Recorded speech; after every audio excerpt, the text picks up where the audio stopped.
ಸಾದಿಕ್ಗೆ ಕಬಾಬ್ ತಿನ್ನಿಸಿದಂತಹ ಮಂತ್ರಿ ಮಲ್ಲಣ್ಣ, ಪೈಲ್ವಾನ್ ಮನೆಯಲ್ಲಿ ಪಾಯಸ ತಿಂದಂತಹ ಮಂತ್ರಿ ಮಲ್ಲಣ್ಣ ನಾಟಕೀಯ ದೃಶ್ಯಗಳಿಗೆ ಇದೀಗ ಸಾಕ್ಷಿಯಾಗಿದೆ.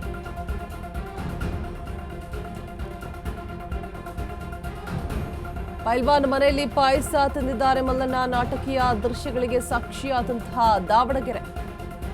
ಸಿಎಂ ಸಂಧಾನದ ಬೆನ್ನಲ್ಲೇ ಒಂದಾದಂತಹ ಮಲ್ಲಣ್ಣ ಹಾಗೆ ಸಾದಿಕ್. ಈಗ ಮಂತ್ರಿ ಮಲ್ಲಣ್ಣ ಮತ್ತೆ ಸಾದಿಕ್ ಬಾಯಿ ಆಗಿದ ಕ್ಷಣಕ್ಕೆ ಮತ್ತೆ ಸಾಕ್ಷಿಯಾಗಿದ್ದ ರಿಜ್ವಾನ್. ಸಿಎಂ ಪ್ರತಿನಿಧಿಯಾಗಿ ಸಂಗಮಕ್ಕೆ ಬಂದಂತಹ ಸಚಿವ ಬೈರತಿ ಸುರೇಶ್. ಆದರೆ ಎಲ್ಲೂ ಎದ್ದು ಕಂಡಿದ್ದು ಸಚಿವ ಜಮೀರ್.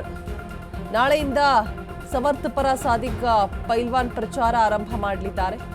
ಒಂದ್ ಕಡೆ ಜಮೀರ್ ಎಲ್ಲೋ ಒಂದ್ ಕಡೆ ಬೇಜಾರಾಗಿದ್ದಾರಾ, ಬೇಸರದಲ್ಲಿದ್ದಾರಾ ಅನ್ನುವಂಥದ್ದು ಕೂಡ. ಇನ್ನೊಂದ್ ಕಡೆ ಪೈಲ್ವಾನ್ ಮನೆಯಲ್ಲಿ ಪಾಯಸವನ್ನ ತಿಂದಿದ್ದಾರೆ ಮಲ್ಲಣ್ಣ. ನಾಟಕೀಯ ದೃಶ್ಯಗಳಿಗೆ ಸಾಕ್ಷಿ ಆಗ್ತಾ ಇದೆ ಇವೆಲ್ಲವೂ ಕೂಡ. ಸಿಎಂ ಸಂಧಾನದ ಬೆನ್ನಲ್ಲೇ ಆಗಿರುವಂತಹ ಬೆಳವಣಿಗೆ. ಮಂತ್ರಿ ಮಲ್ಲಣ್ಣ ಮತ್ತೆ ಸಾದಿಕ್ ಇದೀಗ ಬಾಯಿ ಆಗ್ಬಿಟ್ಟಿದ್ದಾರೆ. ಸಿಎಂ ಪ್ರತಿನಿಧಿಯಾಗಿ ಸಂಗಮಕ್ಕೆ ಬಂದಂತಹ ಸಚಿವ ಬೈರತಿ ಸುರೇಶ್.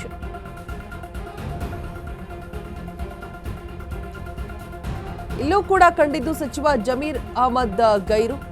ಎಲ್ಲೋ ಒಂದ್ ಕಡೆ ಬೇಸರ ಪಡ್ಕೊಂಡಿದ್ದಾರಾ, ಬೇಸರ ಆಗಿದ್ದಾರಾ ಅನ್ನುವಂಥದ್ದು. ತಮ್ಮ ಪಕ್ಷಕ್ಕೆ ಟಿಕೆಟ್ ಸಿಗಬೇಕು, ನಮ್ಮ ಸಮುದಾಯಕ್ಕೆ ಅನ್ನುವಂಥದ್ದು ಇತ್ತು.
ನೋಡ್ತಾ ಇರ್ಬೋದು ರಾಜಕೀಯದಲ್ಲಿ ಯಾವುದು ಯಾವಾಗ ಹೇಗೆ ಬದಲಾವಣೆಗಳಾಗತ್ತೆ, ಯಾರು ಆಪ್ತರಾಗ್ತಾರೆ, ಯಾರು ಶತ್ರುಗಳಾಗ್ತಾರೆ, ಯಾರು ಮಿತ್ರರಾಗ್ತಾರೆ ಅಂತ ಊಹಿಸೋದಕ್ಕೂ ಆಗೋದಿಲ್ಲ. ಮಧ್ಯ ಹೋದವರು ಕೆಟ್ಟವರಾಗ್ತಾರೆ ನಿಜವಾಗ್ಲೂ. ಸೊ ನೋಡ್ತಾ ಇರ್ಬೋದು ಮಲ್ಲಣ್ಣ ಮತ್ತೆ ಸಾದಿಕ್ ಇಬ್ರು ಕೂಡ ಜೊತೆಯಾಗಿ ಕೂತ್ಕೊಂಡು ಊಟವನ್ನ ಸವಿತಾ ಇರುವಂತಹ ದೃಶ್ಯಗಳು. ಪಾಯಸವನ್ನ ಸವಿದಿದ್ದಾರೆ ಮಲ್ಲಣ್ಣ ಸಾದಿಕ್ ಮನೆಯಲ್ಲಿ. ಸೊ ಕಬಾಬನ್ನು ಕೂಡ ತಿನ್ನಿಸೋದಕ್ಕೆ ಮುಂದಾಗಿರುವಂಥದ್ದು ಒಂದು ರೀತಿಯಾಗಿ ನಾಟಕೀಯ ಅಂತ ಅನ್ಸುತ್ತೆ ಇಲ್ಲೂ ಕೂಡ. ಬಟ್ ಜಮೀರ್ ಅವರ ಆಬ್ಸೆನ್ಸ್ ಇಲ್ಲೂ ಕೂಡ ಪ್ರೆಸೆಂಟ್ ಇಲ್ಲ. ಎಲ್ಲ ಒಂದು ಕಡೆ ಬೇಸರಗೊಂಡಿದ್ದಾರಾ ಗೊತ್ತಿಲ್ಲ. ನನಗೆ ದಾವಣಗೆರೆ ರಾಜಕೀಯದ ವಿಚಾರನೇ ಬೇಡ, ನಾನು ಅದರಿಂದ ದೂರ ಉಳ್ಕೊಂಡ್ಬಿಡ್ತೀನಿ ಅಂತ ಹೇಳ್ಬಿಟ್ಟು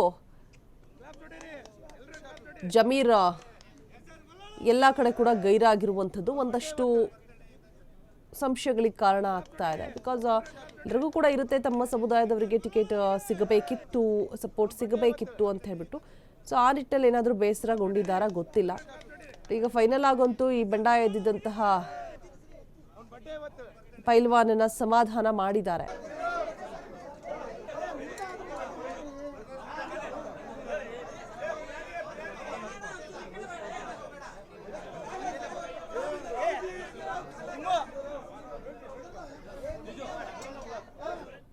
ಡಯಾಬಿಟಿಸ್ಗೆ ಮೆಡಿಸಿನ್ ತಗೊಂಡು ಶುಗರ್ ಕಂಟ್ರೋಲ್ ನಲ್ಲಿದ್ದೀರಾ? ಆದ್ರೆ ಸತ್ಯ ಏನ್ ಗೊತ್ತಾ, ಅವು ರಕ್ತದ ಶುಗರ್ ಲೆವೆಲ್ ಅನ್ನ ಕಡಿಮೆ ಮಾಡ್ತವೆ ನಿಜ, ಆದ್ರೆ ದೀರ್ಘಕಾಲದವರೆಗಲ್ಲ. ಹೃದಯ, ನರಮಂಡಲ, ಕಿಡ್ನಿ, ಲಿವರ್ ಮೇಲೆ ಒತ್ತಡ ಬೀರುತ್ತೆ. ಒಂದು ಹೋಗಿ ಇನ್ನೊಂದಾಗುತ್ತೆ. ಮೆಹಾಟೋನ್ ಕೇರಳದ ಆಯುರ್ವೇದ ಫಾರ್ಮುಲೇಷನ್. ಇದು ಶುಗರ್ ಮಾತ್ರ ಕಂಟ್ರೋಲ್ ಮಾಡಲ್ಲ, ಇಡೀ ಮೆಟಾಬಾಲಿಕ್ ಬ್ಯಾಲೆನ್ಸ್ ಅನ್ನೇ ರಿಪೇರಿ ಮಾಡಿಬಿಡುತ್ತೆ. ಮೆಹಾಟೋನ್ ದೀರ್ಘಕಾಲದ ಸಹಜ ಜೀವನಕ್ಕೆ ಸಹಾಯ ಮಾಡುತ್ತದೆ.